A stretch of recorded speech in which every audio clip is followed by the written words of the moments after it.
Shalom, who praise to Yahweh, Ba'ashem, Yahweh Shai, Ba'ashem, Hara, Kadash. Double honors unto the apostles and elders of great millstone who rule well, and shalom to the hopeful elect.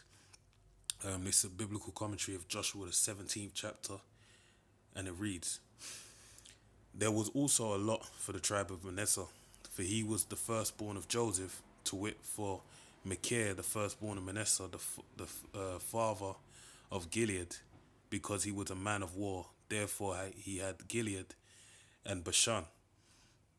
Okay. There was also a lot for the rest of the children of Manasseh by their families, for the children of Abiezer, and for the children of Helek, and for the children of Azriel, and for the children of Shechem, and for the children of Hefer, and for the children of Shemida. These were the male children of Manasseh, the son of Joseph, by their families. All right. So, it's a breakdown of all the different families of Manasseh. And mind you, I mentioned this in the previous video about this, going into the commentary of the 16th chapter. You notice how Ephraim had its lot divided, all right? And then the second half of Manasseh had its lot divided. Salakia. Um,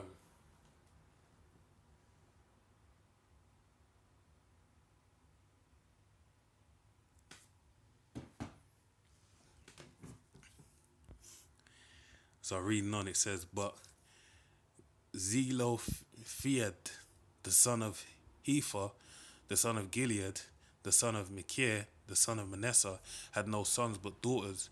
And these are the names of his daughters, Mahlah and Noah, Hoglah, Milcah, and Tirzah. And they came near before Eleazar the priest, and before Joshua the son of Nun, and before the princes, saying, The Lord commanded Moses to give us an inheritance among our brethren. Therefore, according to the commandment of the Lord, he gave them inheritance among the brethren of their father. And there fell 10 portions to Manasseh beside the land of Gilead and Bashan, which were on the other side of Jordan, because the daughters of Manasseh had an inheritance among his sons, and the rest of Manasseh's sons had the land of Gilead. Right? And the coast of Manasseh was from Asher to Mikmathah, that lieth before Shechem. And the border went along on the right hand unto the inhabitants of En-Tupoah. Now Manasseh had the land of Tupoah, but Tupoah on the border of Manasseh belonged to the children of Ephraim. And the coast descended onto the river, Canaan, southward of the river. These cities of Ephraim are among the cities of Manasseh. The coast of Manasseh also was the north side of the river, and the outgoings of it were at the sea. Southward it was Ephraim's, and northward it was Manasseh's, and the sea is his border. And they met together in Asher on the north, and in Issachar on the east. And Manasseh had in Issachar and in Asher Beth Shean and her cities, and Ibleam and her towns, and the inhabitants of Dor and her towns, and the inhabitants of Endor and her towns, and the inhabitants of Tanakh and her towns, and the inhabitants of Megiddo and her towns, even 3 countries. Okay, reading on. The children of Manasseh could not drive out the inhabitants of those cities, but the Canaanites who would dwell in their land. Right, so they in that land, so they couldn't drive them out before them. Yet it came to pass when the children of Israel were waxing strong that they put the Canaanites to tribute, but did not utterly drive them out. So they couldn't drive them out, but they subjugated them onto slavery, as to where they made them tributaries unto the children of Manasseh. And the children of Joseph spake unto Joshua, saying, Why hast thou given me but one lot and one portion to inherit, seeing I am a great people, for as much as the Lord hath blessed me hitherto? And Joshua, because he had the blessing, that blessing going back to, Joseph, about basically being, really when you go back to Joseph, about thy brothers shall praise thee, that he'd be, the greatest among all of them. He had that birthright of the firstborn, seeing that Reuben lost it, so it was passed on to the next in line, being the firstborn of who? Rachel.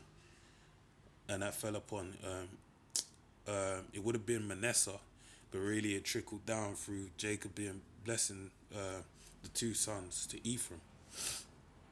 Right? So that's what they were saying together. And Joshua answered them, If thou be a great people, then get thee up the wood country and cut down for thyself there in the land of the Perizzites and of the giants, if Mount Ephraim be too narrow for thee.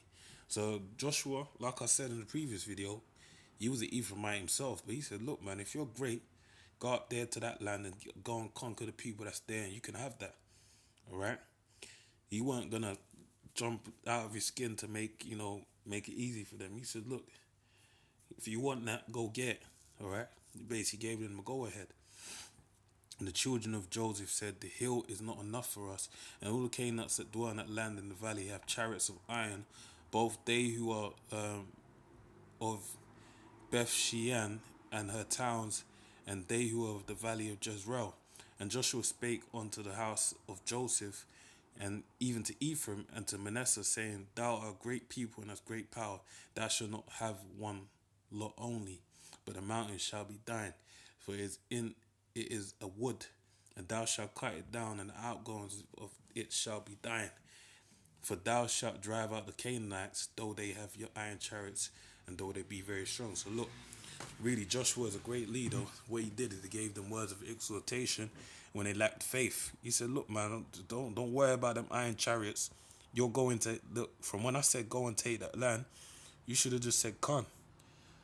But he had to bolster their faith and say, "Look, go up into that country, into that wood, and take that country for yourself.